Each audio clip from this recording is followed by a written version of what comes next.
ভাল পানী বিচাৰে নেকি? যদি বিচাৰে তেনেহ'লে ইষ্ট্ৰচান ব্ৰেণ্ডৰ লগত যোগাযোগ কৰক। ইষ্ট্ৰচান 20 লিটাৰৰ ৱাটাৰ জাৰ যিটো বটল হয়, এই বটলটো প্ৰভাইডিং হৈ আছে। যদি আপোনালোকক কোনোবাৰ আপোনাৰ লোকেল এৰিয়াত 20 লিটাৰৰ পানীৰ জাৰ লাগে তেনেহ'লে আপোনালোকে যোগাযোগ কৰিব পাৰে। ডিছক্ৰিপশ্যনত দিয়া নম্বৰতো কল কৰিব পাৰে। অতি শীঘ্ৰে লোকেল এৰিয়াত আপোনাৰ পানীটো প্ৰভাইড কৰা হয়। এৰিয়া হয়, এই লোকেল এৰিয়াত আপোনাৰ পানীটো ডেলিভাৰী কৰা হয়। ব্ৰেণ্ডে আপোনাৰ যিটো 20 লিটাৰৰ পানীটো প্ৰভাইড কৰে, এই পানীটো পুৰা প্ৰপাৰ ড্ৰিংকিং ৱাটাৰ হয় আৰু আপোনাৰ ইয়াতে টেষ্ট কৰা আছে, পানী মেইনটেইন কৰা আছে, ওজনেশ্যন মেইনটেইন কৰা আছে, আপোনাৰ প্ৰপাৰ মেইনটেইন কৰা আছে, হাইজেনিক প্ৰডাকশ্যন কৰা হয়। প্ৰডাক্টবিলাক আপোনালোকে খাব পাৰে। আৰু মাৰ্কেটত বহুত ধৰণৰ 20 লিটাৰৰ ড্ৰিংকিং ৱাটাৰ পাব, কিন্তু ভালকৈ চেক কৰি ল'ব যে আপোনাৰ ড্ৰামটো পূৰা চিল কৰা আছে নে নাই, আপোনাৰ কোনো কোম্পানীৰ ষ্টিকাৰ লগোৱা আছে নে নাই।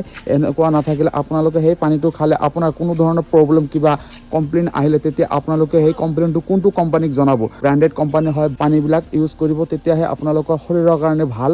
আৰু এই পানীবিলাক আপোনাৰ পুৰা TDS মেইনটেইন কৰা চাব। এইটো আপোনাৰ গাড়ী হয়, এই গাড়ীটোৱে আপোনাৰ ডেলিভাৰী কৰে, যিটো 20 লিটাৰৰ ৱাটাৰ জাৰ আছে স্পষ্ট ইষ্ট্ৰচান বুলি। আৰু ইয়াতে ইমেইল ID দিয়া আছে, ছাপোৰ্ট আৰু ইনফো। আপোনালোকে যিটোত কণ্টেক্ট কৰিব পাৰে আপোনালোকে কৰিব।